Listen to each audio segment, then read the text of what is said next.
whatever's going on back here.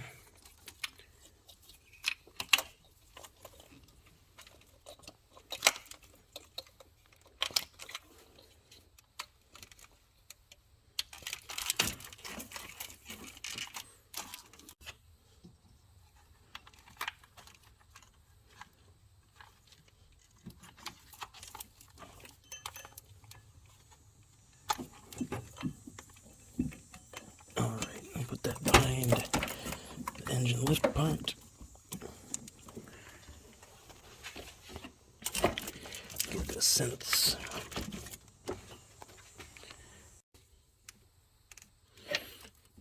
Just following it around. Undoing everything. Getting it pushed out of the way.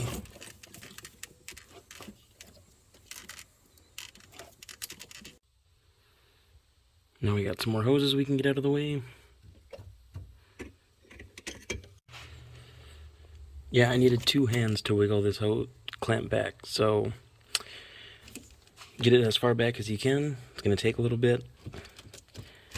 Pull that off. And the second one.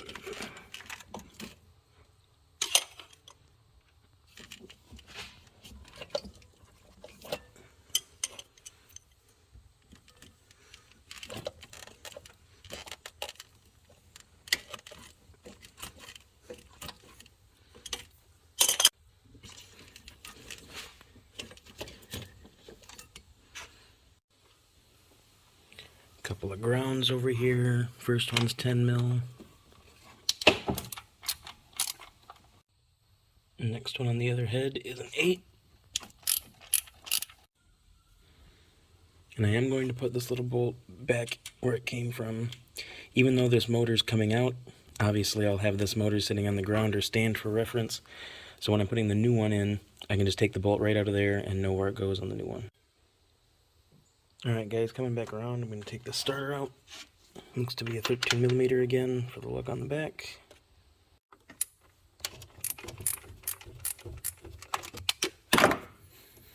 I like to try to take the stuff off with my fingers so it doesn't go anywhere. Get that off and put it back on.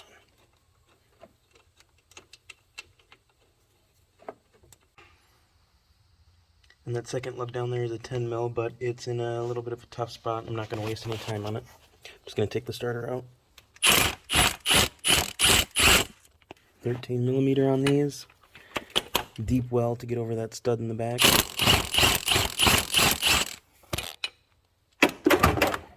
Then when this is loosened out of the way, I'll get that last lug off.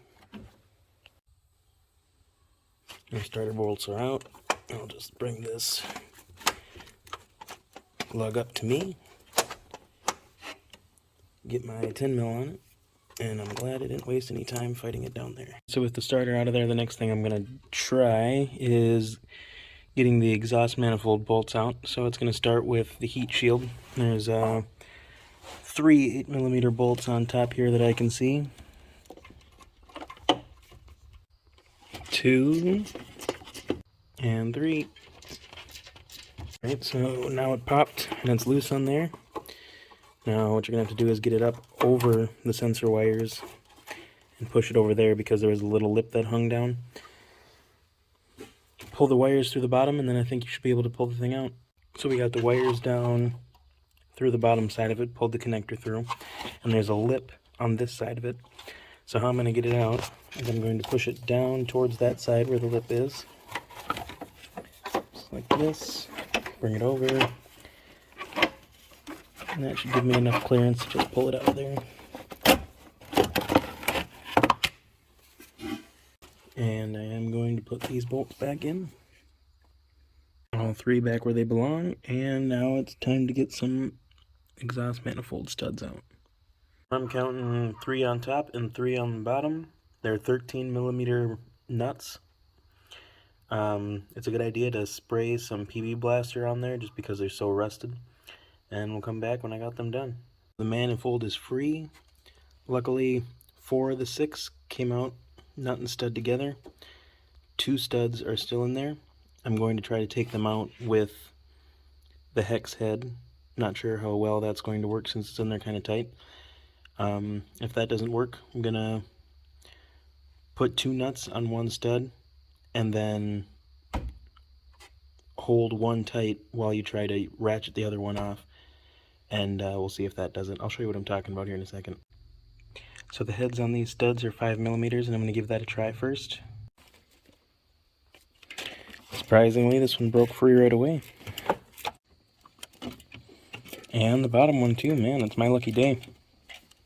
Now this exhaust manifold is free from the engine. I'm going to be able to pull this thing out. I'm going to work on the other side, but first I'll show you what to do if that 5mm cap doesn't work out well for you. The idea now, if that stud's stuck in there and the 5mm cap didn't work out too well, it rounded off for you, then you want to put 2 of the nuts on there and then tighten them together with a wrench on this inside one and a socket on this one. And then once you have them tight, you want to try loosening it with the wrench on this one, and hopefully this second nut on there provides enough pressure that the stud comes free. Not sure when that technology was brought to America, but it works well, and if that doesn't get it loose for you, then I don't have anything else for you. Sucks to be you. Alright, sorry if you are actually in that situation. All I have for you is hopefully the other side didn't go that bad. And then when you're lifting the motor out, you can get a pry bar and just try to pull the manifold away from it to get it off the stud while you're lifting the motor up. Or you're going to have to go down below and take more exhaust off and then get the manifold off of the car completely. Up on top of the car now, looks like the same situation. 3 8mm bolts to get that heat shield off. Now for the second one, and the third behind that oxygen sensor there. And I hope that's it. See if it pops free. Yep. So we're going to undo that sensor, get the wires pushed underneath the heat shield, and then pick that one up the same way. Actually, to make this easy, we're going to get this line with the heat wrap around it out first. It looks like it has 2 8mm bolts holding it bracketed to the valve cover. 1.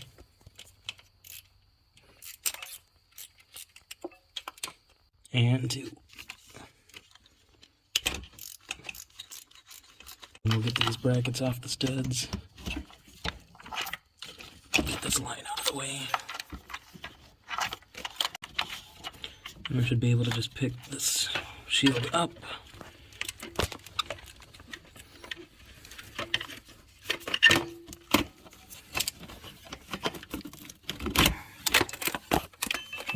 Get it around the sensor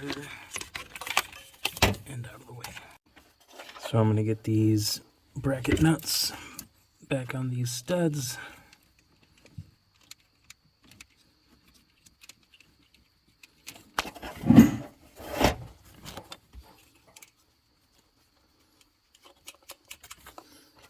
Get the 3 exhaust bolts back in, and then start getting the exhaust studs out. So there's a change of plans in the back here. Ford decided to put a stud where you have no chance of getting it. So you can see these 2 bolts on top. They're 15mm. There's 4 of them, 4 corners. We're going to try taking those off instead. Alright, this was the setup, guys. I was laying there a while. Finally got all 4 of those bolts out. They are, I don't even have anything to compare them for how tight they were. Maybe like Michael Jackson's Thriller video. Be patient. You might need to say a few Bible verses after you're done, or go lower on the exhaust and try to get it out, but I was a little persistent on getting it from the top. Now we can continue. I wouldn't recommend the average DIY person do that. I'd go down lower on the exhaust to try to save yourself some time and frustration, and you might not have the tools that I have. I actually took out the oxygen sensor to be able to get access to the 2 bolts on the passenger side. Like I said, I'd look for a different way to do it, but if you're going to do it the same way I did, it's a lot easier once you get the oxygen sensor out of the way. Now obviously I know where these exhaust bolts came from. They don't look like anything else. They don't fit anywhere else, but I'm still going to throw them in the new motor just so I don't have to keep track of them in a dish or something. Alright, now I'm going to have to go after the bell housing bolts. I see 1, 2, 3, 4, 5 here from the top, but I'm just going to go over to the old motor and try to give you guys a better idea of where they are. Meant to say new motor, junkyard motor, whatever. This is what the customer brought to me. So, coming down here, we got 2 on the oil pan. These aren't threaded, so they're going to be threaded on the transmission, so the bolts are going to be on the other side. Then we got 1, 2, this is an alignment dowel, 3, 4, 5, 6, alignment dowel, 7. And then it looks like we have 2 down here that also aren't threaded, so they're going to be on the other side. So I don't know if this one is going to be that way, but sometimes not all the bell housing bolts are the same length, whatever. So as I take them out, I just took this one out right there. I'm going to walk them over to the motor, the new one, and put them in, just so I know which ones came out of which hole, in case they're different. So just working my way around, all the ones from this side of the transmission I got from the top, then this side of the water neck, and then starting in the middle, that one right below the water neck, and then on the other side, I've been getting those on the other side. So from the top, I got all but those last 3 bolts along the bottom, the ones on the oil pan. I'm going to show you where those are on the car. So I'm down underneath the car, just underneath the car, and these 3 bolts, 1, 2, 3, and that covers where we're going to get access to the torque converter bolts, or studs on most Fords, we'll see. We've got all the bell housing bolts out, and the transmission and engine are already pulling away from each other, which is fine with me. I had to get this cover off to get these torque converter studs or nuts off. There's these 2 plastic screws, one on each side. Don't put too much pressure on them while you're taking them out because they've been pushing back in on me. I got both those screws down as far as they want to go, so just wiggle it.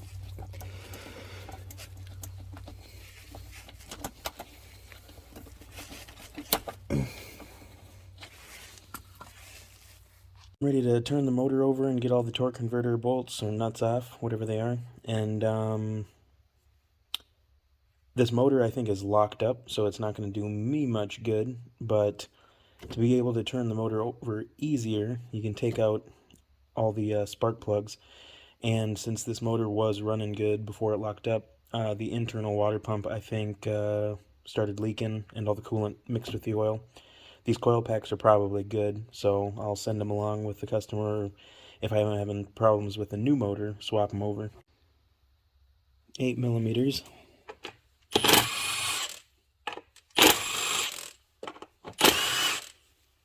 Same on the back side. Pop all these out.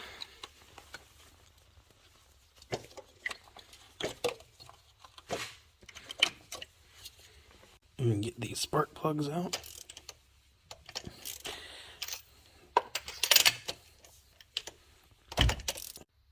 Apparently at some point in my career, the magnet piece fell out of my socket for spark plugs. So we're taking them out with a regular magnet.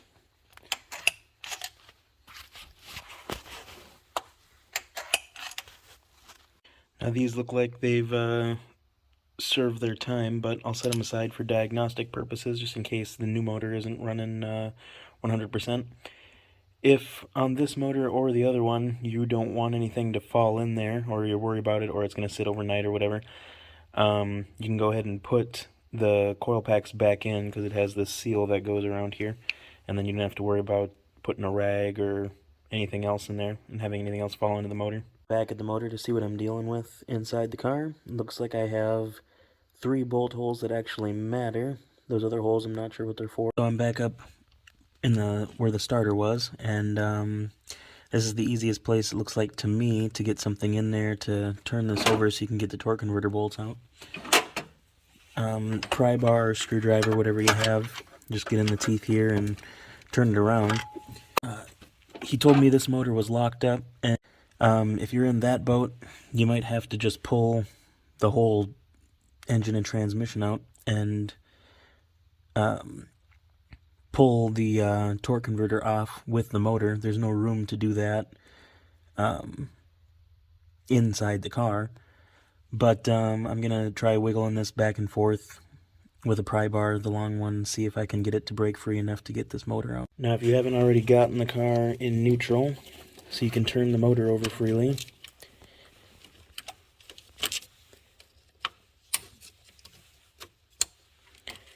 pop this thing off.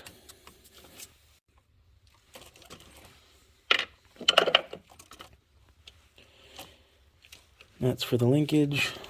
Park.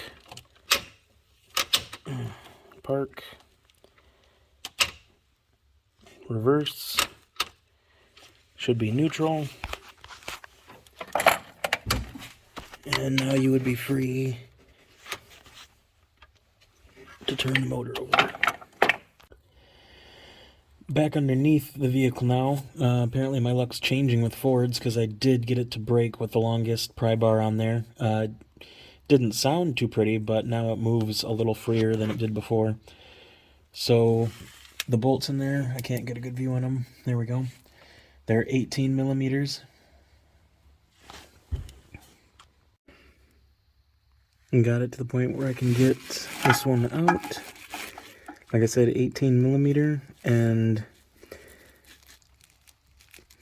since my motor is hard to turn over, I can just do this and it's not turning the motor over. If it does for you, because your motor's not locked up, you might have to try bracing the flywheel somehow, or getting a pry bar, a screwdriver or something in the teeth while you do this. Or if you get it in a good spot where the head of the ratchet is up against the case of the motor while you're turning, then you can at least break it loose, and then once all that torque is off of it, you should be able to turn it free.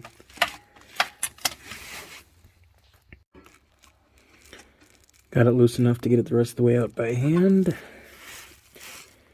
And here we go. And luckily on this Ford, they are bolts and not studs.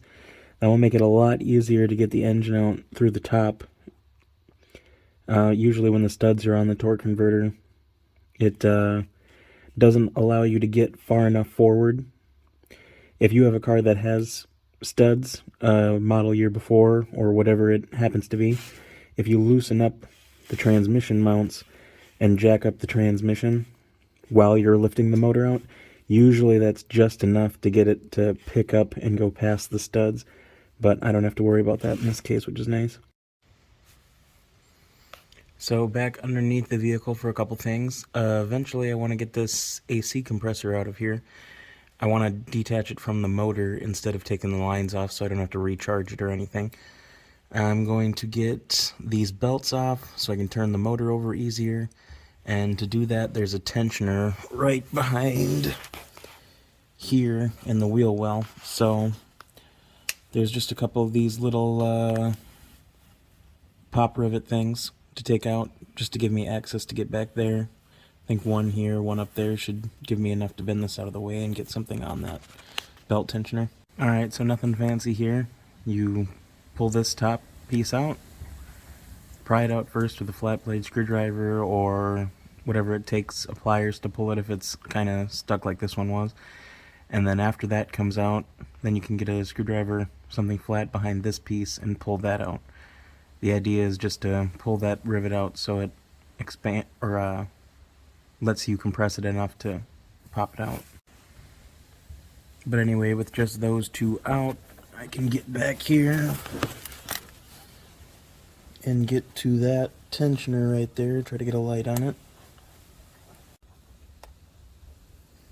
Tensioner's right there, and it has a 3/8 square piece, kind of tight up against the frame, but hopefully we can get something in there on it. One of my thinner profile 3/8 sockets wrenches went right on there. Now we're just going to get that belt off, maybe get this power steering belt off in the back, and then turn the motor over to get the rest of these torque converter bolts. So the accessory belt is off. This power steering belt up there looks like you have to take the pump off to get it off, and I'm just going to try it without taking it off. Now back on top to rotate the torque converter flex plate some more, get to the second bolt. Now all three torque converter bolts are out and it will spin free. Now we have three 8mm bolts holding the cover on this motor mount. Alright, well, got these three bolts out. Not exactly sure what this is for, but alright. Actually, now we're going to take out these three 18mm bolts just to take this whole mount out with the engine. Might not be the ideal way to pull it out, but I got one rope around the motor mount, one around this water neck part, separated the engine from the transmission.